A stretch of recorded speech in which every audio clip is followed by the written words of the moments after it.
Baik, bismillahirrahmanirrahim. Assalamualaikum warahmatullahi wabarakatuh. Innal hamdalillah nahmaduhu wa nasta'inuhu wa nastaghfiruhu wa na'udzubillahi min syururi anfusina wa min sayyiati a'malina may yahdihillahu fala mudhillalah wa may yudlilhu fala hadiyalah.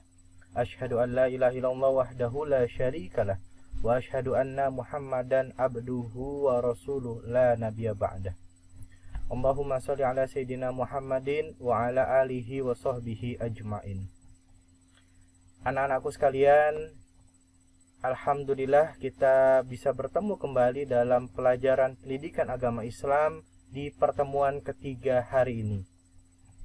Kita panjatkan puji syukur kepada Allah atas semua nikmat dan karunia-Nya. Kita masih diberikan nikmat sehat dan kita masih bisa belajar dalam menimba ilmu, mengasah keterampilan, memperbaiki akhlak dan sikap kita ke depannya.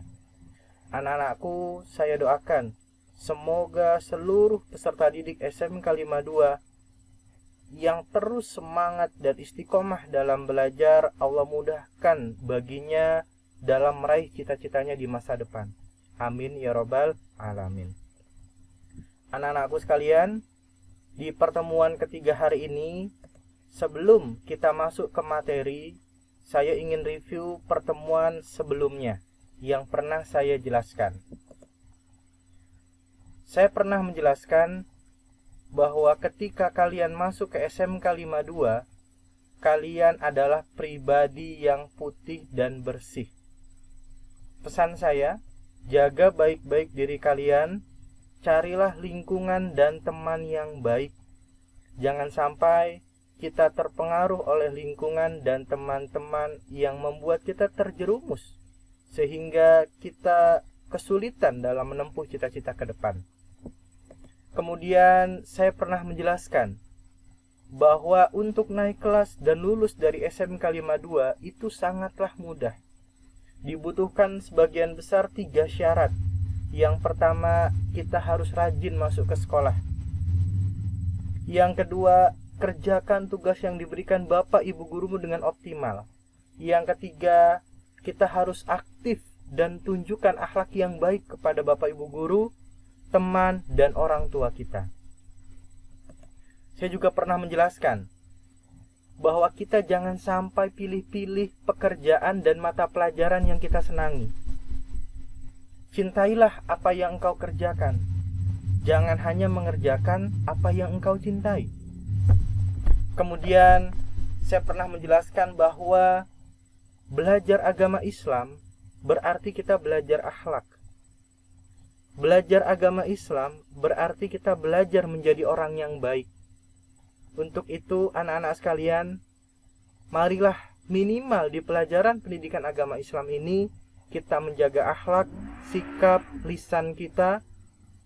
Karena kita kemarin sudah terikat dengan kesepakatan, ketika ada pelanggaran, silahkan sanksinya langsung dijalankan masing-masing di rumah masing-masing.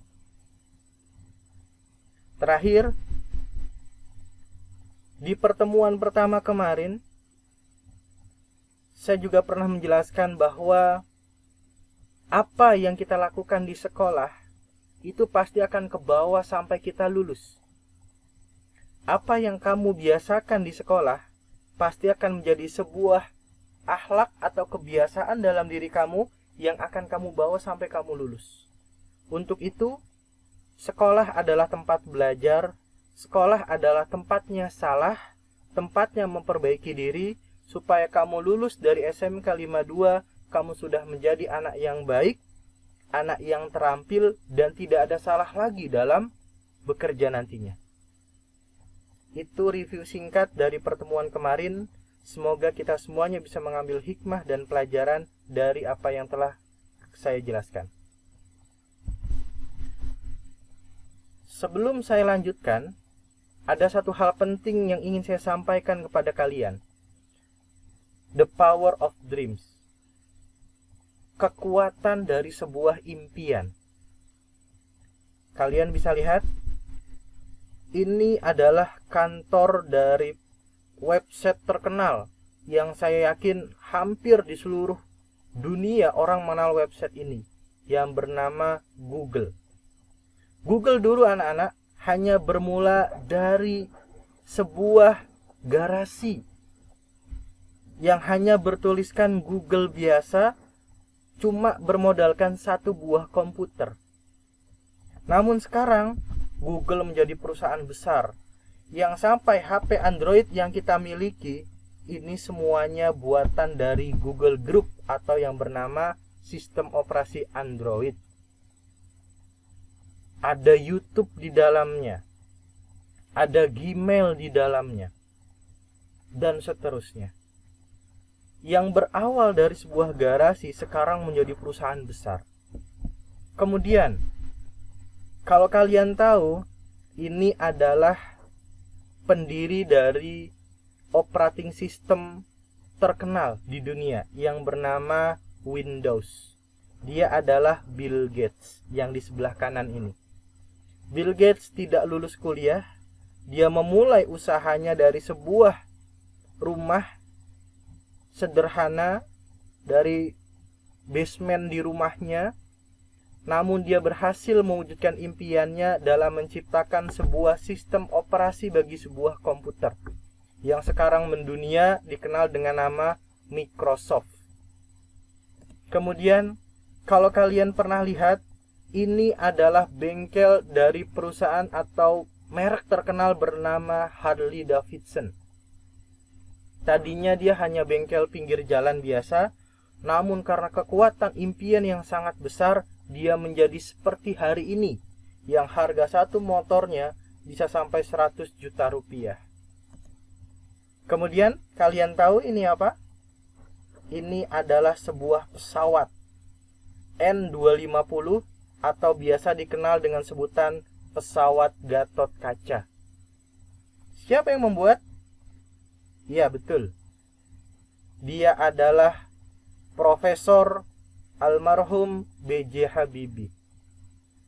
Orang asli Indonesia, asli Parepare, Sulawesi, orang muslim, taat beribadah, taat kepada Allah, akhlaknya baik, intelijensinya luar biasa. Diakui dunia ketika keluar negeri, khususnya ke negara Jerman, Jerman gelar karpet merah untuk menyambut kedatangan seorang Profesor B.J. Habibie. Kenapa bisa seperti itu? Karena dia berhasil menciptakan sebuah pesawat. Impiannya sejak kecil adalah ingin membuat pesawat bagi Indonesia. Karena Indonesia adalah negara kepulauan, harus memiliki pesawat sendiri.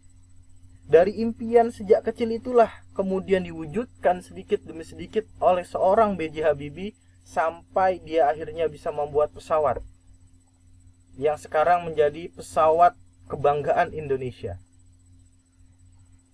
Ini adalah contoh dari orang-orang yang mempunyai impian. Ada satu lagi yang lebih spesial.